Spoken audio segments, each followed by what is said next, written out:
Today's episode is one I've been looking forward to for a while, because every once in a while, you get a conversation where culture, industry, history, and the future of a region all intersect at one place. And that's kind of what this episode feels like. We're talking about something most people don't realize is already happening across the inland Northwest right now, which is the quiet positioning of places like Mountain Home and the greater Boise Valley inside the next generation of aerospace manufacturing and supply chain growth in the United States. And the two guys joining me today have had a front row seat to that story from very different angles. Dale King, Economic Development Director of Mountain Home, someone who's been working closely and directly on what the future of that region could look like. And Dean Cameron, publisher of Northwest Aerospace News, who spent decades inside the aerospace supplier ecosystem across the Pacific Northwest and literally helped tell the story of the industry as it evolved. But here's what I love about this conversation already. Before aerospace, before manufacturing, before economic strategy, there's a Spokane radio station, a rejected demo record, somebody accidentally becoming one of the first people in Washington to spin AC/DC in 1977. So clearly, we're starting in the right place today.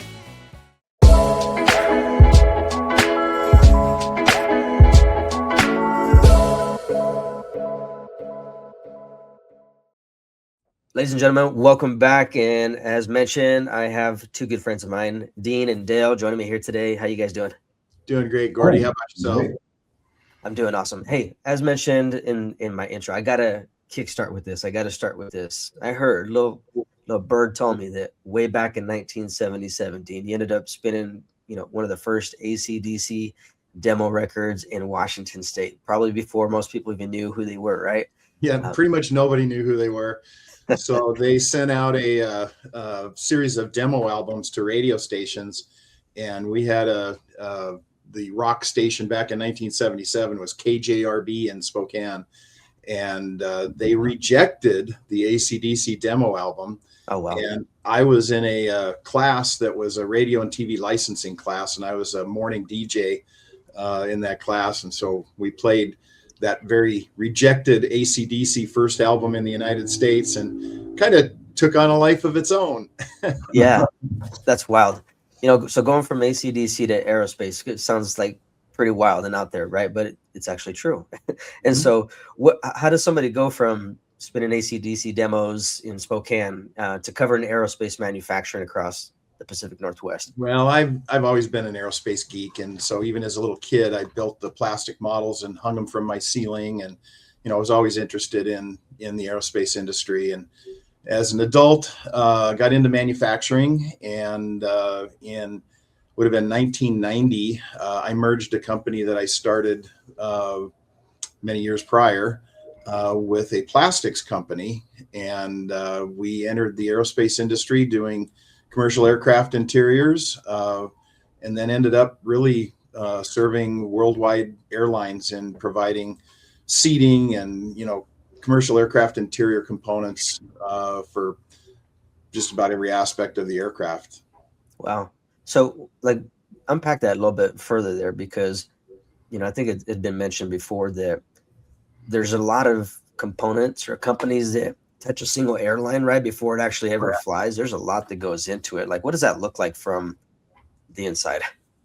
Well, I think there's, if I remember right, there's 3 million individual parts on a 737.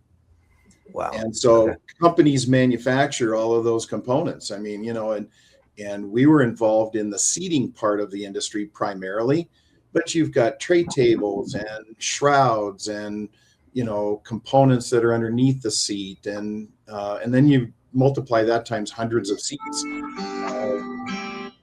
And so, there's just a lot of opportunity from a manufacturing standpoint in the aerospace industry. Wow. I don't even know how many parts are on a 747, but tens of millions of parts. That's pretty insane. Well, Dell, and yourself, your path is interesting because you've kind of lived both in the media world and now, economic development, leadership as well. What pulled you towards working on the future of a place like Mountain Home? I started in rural economic development back in about 2000. I got my feet wet in that, and I really fell in love with rural economic development. Being raised in a place like Kirkland, the home of Costco, and certainly Boeing. I had relatives that worked for Boeing, were in aerospace, pilots, commercial pilots. So aerospace aviation has been in my background for generations.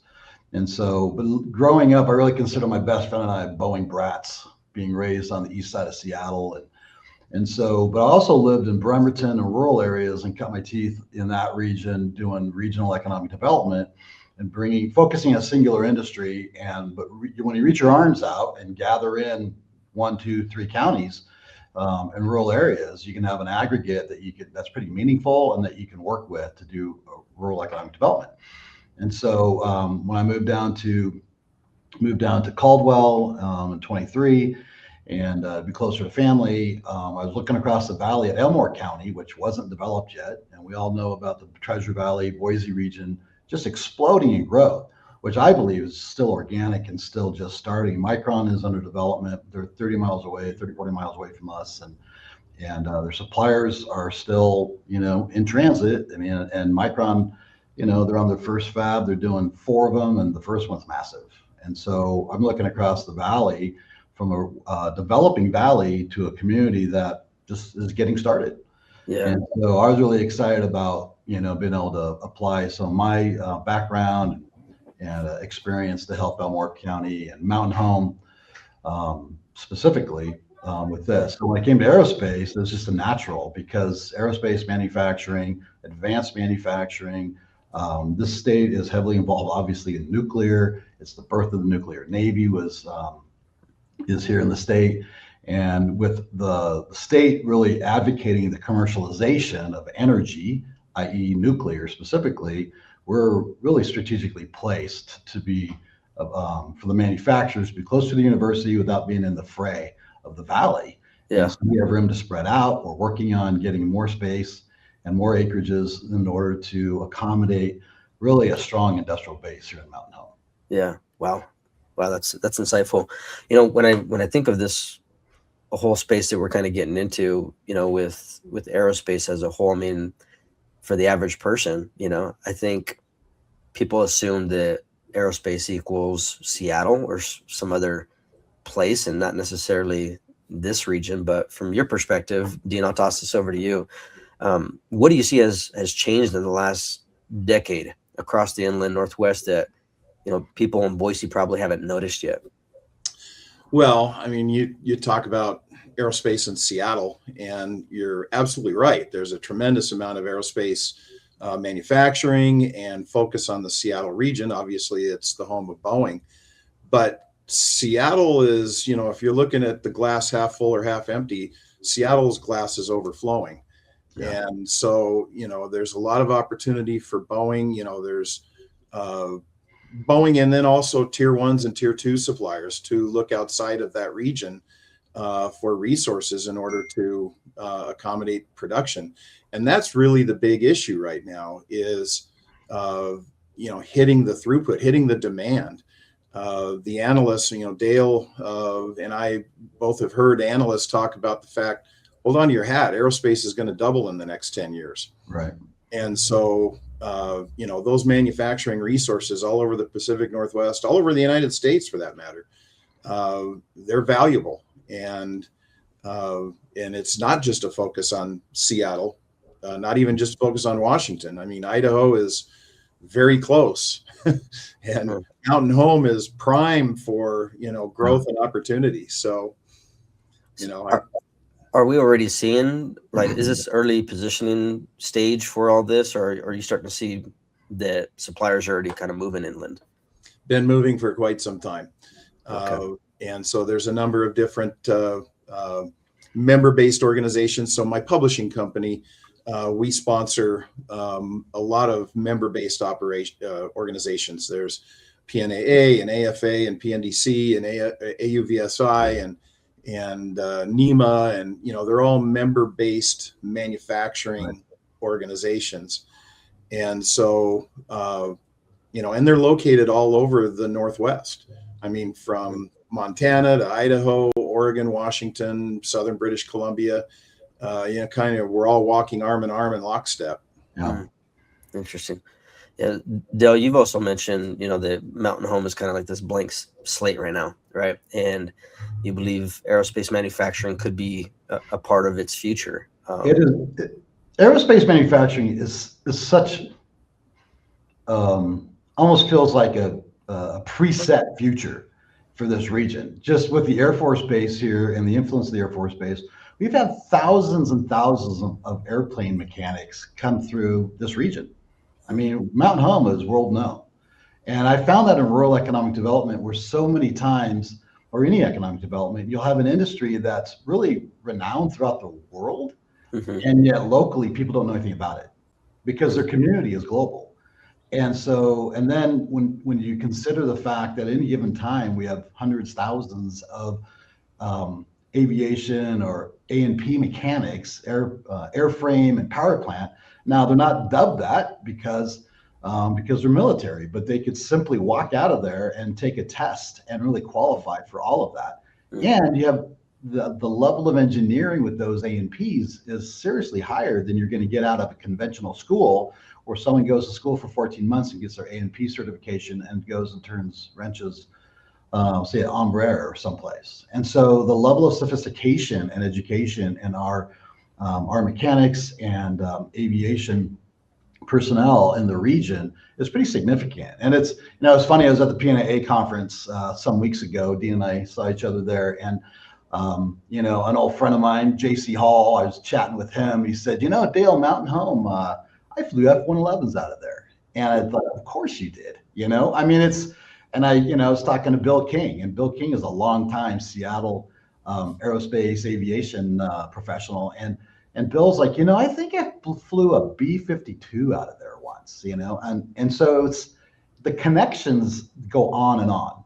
And so the connection between aviation, the working on the jets, I mean, this is an incredible location for MROs, especially for companies that are based in the East and they want to come west and they need Western location.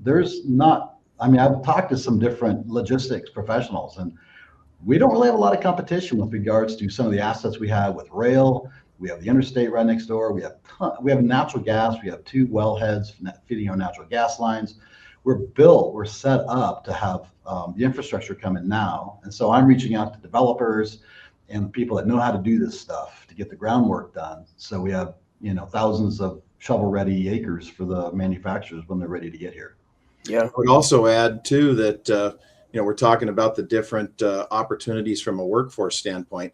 The aviation industry offers a better than median average income as well, so that people that work within the aerospace industry have a lot of opportunity to contribute to the local economy as well. Right. Hey, Dean, I got a question for you. Have you found that aerospace manufacturers like high school students coming out of school and having the first shot at training them and raising them up in the industry? Absolutely. Right now, workforce is the buzzword because, companies can't, they've got great book of business. I mean, they're writing up orders left and right.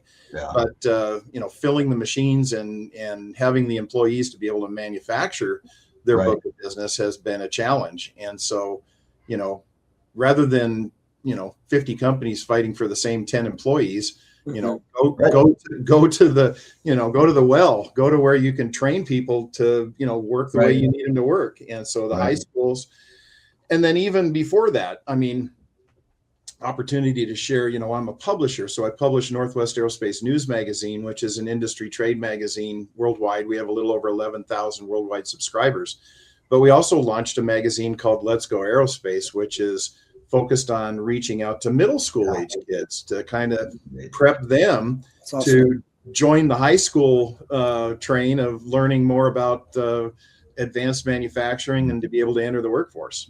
Right. I think there's a difficulty with the pipeline, Dean, because young people just don't know. They just don't know about it. That's it. They don't know. And the marketing isn't out there in the common airways that go get a job in aerospace. It's just not there. And so I'll throw something out of you, Dean, that a little AI research I did recently. Here in Mountain Home, we have about 276 graduates in 2026, and about the high school. I mean, that's not a full aggregate. but about 226. I reached out and looked at I-84. So we're on the I-84 corridor south of Boise. And as I said, not basically, but between Boise or Mountain Home and the Utah border on I-84, reaching out about 50 to 100 miles from I-84, how many high school graduates? When you look at an aggregate, which I love looking at aggregates in rural, about 2,600 graduates in 2026. And those are great kids looking for great jobs that would love to move to a rural community that's a drive home, and get on the interstate and drive home. So we have these elegant freeways. Let's use them. Yeah, absolutely.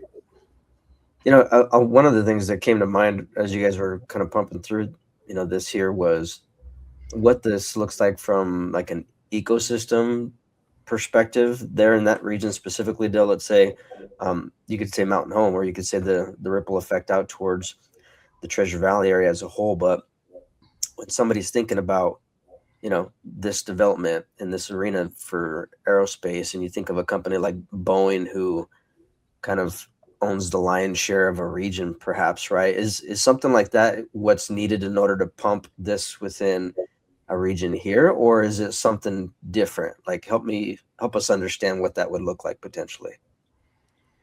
Gordie, ask me the question again. I don't know that I really understood what you're asking. Yeah. So is this about one singular large scale employer in a region that could pump an ecosystem like this, or is this something different?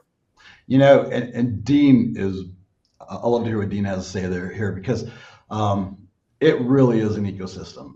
That's the beauty of, if you have one aerospace employer, you're going to have other shops around them, feeding them what they need and supporting them what they need. There's certainly some aerospace manufacturers out there that are doing a lot of those parts in-house, which is pretty elegant because the communication and whatnot. But Dean will tell you from his experience how they worked as an ecosystem to capture business. When they had buyers coming to town, and Dean, I'm stealing your thunder a little bit, but when they had buyers coming to town, Dean would coordinate tours with multiple companies, yet he worked for one. And so, Dean, I'd love to hear you speak to that and the collaboration. That's one thing I love about the aerospace industry, is the level of trust and relationships, et cetera. Well, and so, as Dale was mentioning, I mean, you don't need Boeing to move to Mountain Home to have an aerospace market. As a matter of fact, quite the opposite. You get machine shops and sheet metal facilities and composites manufacturers, electronics companies. All of them work together to be able to provide the components that is needed to build a 737. And the more that those companies, they all typically use the same 3D modeling programs, whether it's SolidWorks or CATIA or whatever it is. And so when a project comes to light where Boeing needs, a seat assembly of some kind or another, and it requires injection molding, it requires sheet metal, it requires thermoplastics and, machine components or, whatever, the more those companies can work together, and Boeing or a tier one supplier can visit one location and go visit the 5 companies that provide those components for that assembly. It's efficient. It's preferable because Boeing wants to be able, or their tier one supplier wants to pull something out of a box and attach it. They don't want to have to set up a line with 5 guys to put all those parts together to be able to create that assembly. So it's providing a value to the client. And Boeing is going to be in South Carolina and Everett and Renton, and I don't look for Boeing to build a plant in Mountain Home. Dale will tell me otherwise, but it's the tier 1, tier 2, and tier 3 suppliers that they're the backbone of the economy. Dean, when you say that, one of the things that's been interesting to me is with the rise of nuclear and the small modular reactors. They can put those on a train car. And that's the one thing I would like to see final assembly and manufacturing here in Mountain Home, because we're so close to the universities. But again, we have space to spread out, the warehousing, the rail. And, the idea of dropping those on a rail car, shooting them over to INL for fueling and testing, and then they can be commercialized. And so there is a place for Mountain Home to be an OEM, final assembly and OEM. But it's not for Boeing. But it is those aerospace manufacturers. Years ago, we were looking at putting together a group that was focused on advanced manufacturing workforce and workforce pipeline, because the skills are very similar between advanced energy and nuclear energy and aerospace and other in other sectors. And so the certifications are just different. And so then it comes down to a collaboration on the certifications so that we're not siloing our industry so much. That is a gargantuan task. Yeah. I understand that. That's gargantuan. But let's start, and building stronger feedback loops from industry to education. That's always a good idea. And coming from that manufacturing background, we produced a lot of aerospace components, but we also produced a lot of components for the medical industry and for commercial industrial. Right. And, and so to find yourself, as Dale said, siloed into one industry is dangerous. Yeah. Find yourself manufacturing to the same quality standards, the same manufacturing processes to multiple industries. And that's where, when you have an advanced manufacturing ecosystem within a region, it becomes very attractive for a number of companies. Right. Right. I want to run it back to what you're involved in as well, and you've been involved in for decades here now, Dean, which is Northwest Aerospace News. Unpack like what the importance is, like the significance behind storytelling and like shaping how an industry grows, because obviously that has to be a part, I would think, of kind of your way of doing this, because or reason for doing it, because you've been doing it for so long, unless I'm off. No, you're right on. And so, my background in manufacturing, how would I get the word out about what we produced and provided to a lot of clients? And back in those days, it was jump on an airplane, fly across the country, buy a steak dinner, try and get an opportunity to quote on something, and, trying to get in front of the right people and the engineers and so forth. It was obviously challenging, but that was kind of the genesis for the creation of Northwest Aerospace News Magazine. We're an industry trade magazine with 11,000 worldwide subscribers and growing. And our primary focus is telling the stories of the manufacturers, people that build the parts that go on the plane. Whereas most industry trade magazines are talking, very high level news and whatnot, which is great. I used to receive those magazines as well. But, we write about a machine shop or a sheet metal facility and tell their story and their capabilities. Well, that goes out to OEMs and tier ones who look at that and say, holy cow, we need a new supplier. Here's one. Hand the magazine over to the purchasing guy, say, give these guys a call. So we've been or have become somewhat of a sourcing guide for the industry, being able to share companies and their capabilities with a larger audience.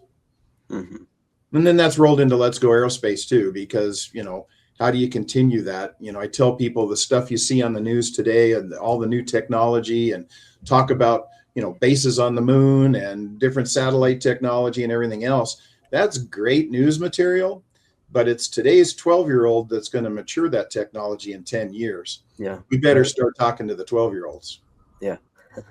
I sat on a CTE board in Washougal, Washington, some years ago, and I sat on that board because the director at Washougal High School was pretty progressive, and she had actually been a part of setting up the aviation program at the Skill Center.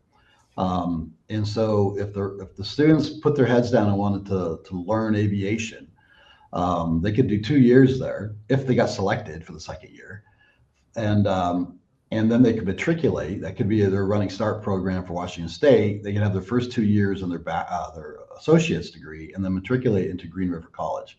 And by the time they're 20, they could be graduating with a degree in aviation, which I thought was brilliant. And so, of course, but one of my young people, my kids, I shared with them, choose a exploring careers program, 2 pages, Skill Centers loaded with different career options. They walked right past aviation. Why? Because we just hadn't been exposed to it. He hadn't been exposed to it. And so he walked right past it, chose 4, asked him, choose 4, and then we'll talk about it. And he didn't choose aviation. So I said, okay, well, I want you to consider aviation, but it's got to be your choice. He's 14 at the time. He came back 2 days later and said, I want to do aviation. And so he spent 3 weeks, 5 days a week from 8 in the morning till 3 in the afternoon, getting inundated with all the aspects of aviation. And he's turning wrenches down at Embraer south of Atlanta now. So very cool. He's got his A&P, and he will always have a job. That this industry will never end. He's a leader, a natural leader. He's in a killer environment, an excellent environment for industry. And so it's just not out of reach for young people to step into this industry. Yeah, no, that's awesome. It makes me think of, like, regardless of, political climate, there's an opportunity here to be able to grow, aerospace. And so what does that kind of actually look like from a support perspective, whether that's workforce, infrastructure? I want to kind of recap the whole thing. Like, if somebody was wondering, okay, what does it look like to actually support the growth of something like this in the Valley or in Mountain Home? Recap what that looks like holistically. Can I jump in with that, answer that question, Dale, real quick? Oh, go for it. Yesterday, I was invited and I took a tour of an AMT program at Spokane Community College. Nice. And there were at least 50 young people, college students, manufacturing, working on sheet metal and everything. There were 35 different engines that utilized different technology that they were learning about. They had they have a Boeing or a GE Gen X jet engine in their facility that they can study. And there was just a degree of enthusiasm. And so having a program like that, and these kids were just going to town. I mean, they weren't slogging around. They were excited. And so, if you want to see some pictures, and if you want to follow me on LinkedIn, Dean Cameron, Top Door Media, I shot a bunch of pictures of what it looks like. Now, I'm pretty sure that a program like that would be, widely accepted in the Mountain Home area, especially as you're talking about, the need for the mechanics and whatnot at the Air Force Base. Do they have a program like that, Dale? Not directly in Mountain Home, of course, but Dean, it sounds like now's the time to ask you to be part of my manufacturing council. So. There you go. He was waiting for that one. I'd be honored. Yeah, he was waiting for that one, huh? Yeah. I want to ask for both of you. This can be a question for both of you. Like, what would success look like in 10 years from now if we were able to dial in some things and get the right people listening to a conversation like this and taking action? Kind of a pipe dream scenario, but what would that look like? Well, Dean, you first. Well, my theory in life is the hardest thing to do in life is to start. What's it going to take to start a program? What's it going to take to start promoting the industry within the region? I think that there's a good head start, and Dale's the man for the job. It's just getting the word out and starting. One of the things that stood out to me coming to Mountain Home is the political environment. The administration of this city, Mayor Sykes, is very open and very interested in the young people. He's got young people, and going through the high schools and such. And the commitment of the city, really high commitment to the young people here. And this question for me is about how many jobs can I create for the 2026 graduating class. I'm not going to do much this year, but 27, there needs to be some real jobs for young people to step into, apprenticeship programs that are budding and beginning to develop and so on. And, what I would like to see is Mountain Home really develop as a strong anchor for the region for manufacturing. And so where we had lead manufacturers here, but then also encouraging down I-84 all the way to bloody Salt Lake City, smaller towns that are developing their shops there. And so the metal cutting's happening from here to there, and materials and electronics. And so there's a continuity, again, leveraging transportation. And that's, when you look at, how are you going to have a prosperous economy? You need to have access to finance. You have to have a legal system where your inventions and your things, your private property is protected. You need to have expertise and transportation and communications. We have all of that. There's no reason for us to build massive cities to build stuff. We have interstates, elegant interstates that we spend a lot of money on that connect our communities and rural communities. And I think with the advent of the dark factory, when you look at what Hadrian is doing and Chris Powers and different things, where basically the community footprint for manufacturing is getting smaller. And so I don't need to house 1,000 people to have a dark factory in my community. I just don't. And then I'm going to have people with higher wages, more sophistication, and potential career paths that can be birthed for these young people coming out of high school and stepping right into the industries that they're really interested in, because they're used to walking around with a computer in their pocket that they can access information on the world anytime they want. I didn't grow up with that. I don't think you did either, Dean. And we were talking about spinning records at the beginning of this call. So, so I think for me, my pipe dream is to see us leverage all of our assets as a region, but Mountain Home is positioned to really lead that and to really inspire other communities to get involved. And so we're going to have plenty of business coming to Mountain Home. I'm pretty excited about it. Conversations I've been having. We're working on infrastructure. We're getting the groundwork done. And as we have more and more shovel-ready properties, manufacturers are going to step up and say, Mountain Home is my home. And so that's my pipe dream. Yeah. Well, and to go along with that, not to get too deep in the current political environment, but there are some states that are business friendly and other states that are not. And so there's a migration of businesses and people moving to states that will support their business and the economy. And Idaho is on the top of that list. Right. Right. That's amazing. No, that's true. 100%.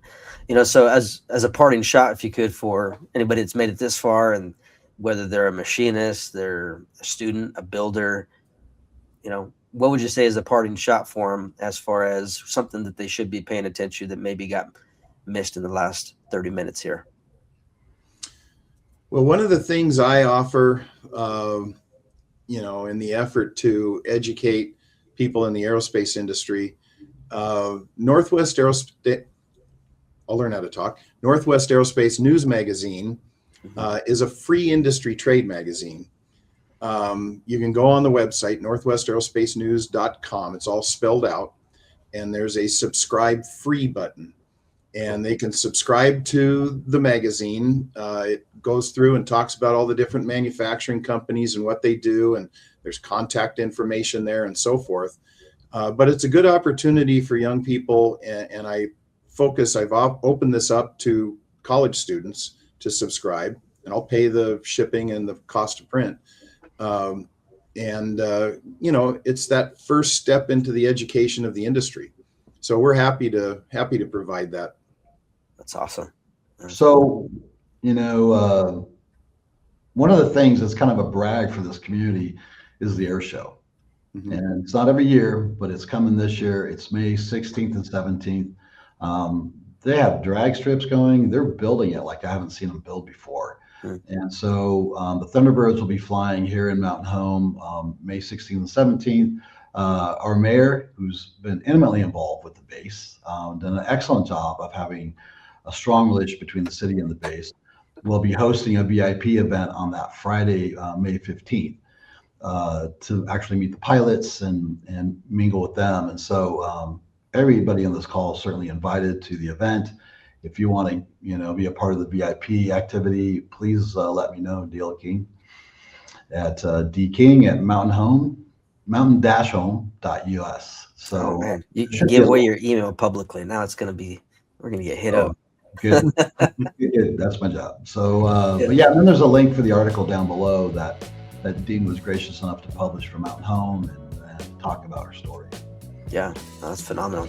Hey, fellas, it's been great chatting with you. Thank you so much for unpacking your insight into an industry I think, at least for my world, has been often overlooked, but opens up such incredible possibilities, especially for the next generation to come here. And so looking forward to seeing what both of you guys are going to be doing to champion these kind of changes. Thank you so much for joining me today. Thank you, Gordie. You take care. Thanks, Dale. Thanks, Gordie. It's always a pleasure. Appreciate it.